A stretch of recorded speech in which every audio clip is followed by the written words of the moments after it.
Alara, Yvonne and Ragnar jogged towards the Dungeoneering's Guild. They would run, but running adventurers can cause a panic. Jogging ones are surely simply training, or eager to turn in a quest and be paid. And though they would all appreciate the coin, they all feel the pressure of time quietly bearing down upon them. "How bad do you think it is, Ragnar?" asked Alara. Though they're all the same level, the friendly dwarf is probably the most knowledgeable about dungeons. "I think we should join whatever adventures from the guild are available and get back quick. Never has done it just refer to not letting corpses sleep. You'll never stop till one dungeon or the other is destroyed, and a stronger Neverest is not good for anyone." Yvonne nods at that agreement. "I peered through the gate to Neverest before.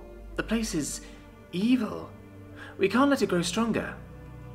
Alara nods as they round the corner, bringing the Dungeoneering's Guild within view. "We're all agreed then. We'll make a report quickly, then round up whoever at our guild is available." The three nod without their strides faltering, and soon enter the Dungeoneering's Guild. Telar sits at her desk, two scrolls before her. One is for the Four-Dog Dungeon, the other for Neverest Dungeon. From the stats at last inspection, it doesn't look good for the new dungeon. And judging by the looks on the faces of the adventurers that took her quest, things aren't exactly looking up. She sighs and speaks up as they approach. "How bad is it?" she asks, hoping she won't have to place the final seal on the scroll for the Four-Dog Dungeon. "It's bad, but it could be worse," says Yvonne, prompting a curious look from the elf behind the desk. Alara speaks up to continue their report. "At the moment, the dungeon seems to be keeping Neverest at bay, but it also seems to know that a stalemate is unlikely to go well for it. It has also directly asked for our help." Talar's eyes widen in shock. "It asked for help? How? Does it have a voice already?" If it's strong enough to have a voice, Neverest should pose hardly any threat to it, but it would also be much sneakier than anyone suspected. Ragnar shook his head. "Nay, no voice. It does have signs, and scions, and a resident." "Ah yes, the Kobold in White, Ranya, I believe. We discussed Neverest when she visited not long ago. She's marshalling the dungeon's defences then?"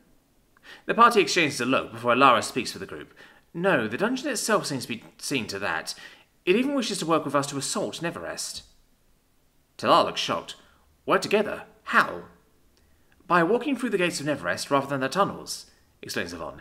"It seems to want to take the Spider Scion, as well as the Rat and Snake Scions, and whatever adventurers are willing, walk the streets of the town and assault Neverest from the surface." The Dungeoneer chews that idea over for a few minutes, still looking like the party might be playing the trick on her. If Neverest is assaulting via the tunnels, it would expect a counter from the tunnels. It's never cooperated with us in the least, so would assume any attack on the surface would have to be flyers, since we specifically kill anything that it sends out. She blinks for a moment, after getting a grip on the tactical situation. It could work. It could actually work. Most people won't know a sign at a glance, and if recognised adventurers are with them, nobody would even raise a fuss. A professional look returns as she refocuses on the party.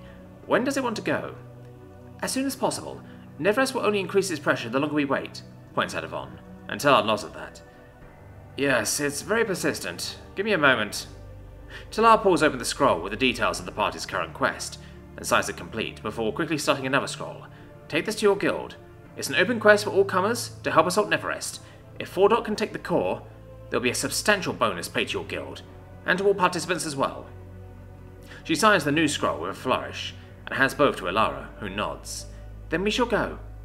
Alara accepts the scrolls, and the party makes their exit. They have been hoping to recruit members of the guild for this, and with a significant quest from the Dungeoneers, they'll probably have every adventurer at the guild house wanting to come along. "What do you mean, out?" shouts Ragnar, with the balding and skinny orc behind the desk. He doesn't have the look of someone who could lead a guild, but it's a carefully curated facade he's kept from his adventuring days. It generally pays to be underestimated in this line of work. The orc sighs and nods. "Everyone else is out on various quests at the moment. You lot were my emergency backup, and this is the emergency." He gets up from behind the desk and motions for them to follow, as he leaves the office on the second floor of the house. He talks as he leads them down the stairs. "And while it's not ideal, I get the feeling you three will be able to handle the crisis. Of course, that doesn't mean I won't be able to give you some help. Even without the quest reward, a chance to actually remove Neverest will be a boon to this guild." He leads them to the basement, and a large door. He smirks at them as he opens it, revealing racks of weapons and armour, clearly with potent enchantments. "Those guild dues have to cover something. Whatever you see fit will be loaned to you for the duration of this quest, but do only take what you can use." Even with that caveat, The three adventurers looked like kids on Christmas morning.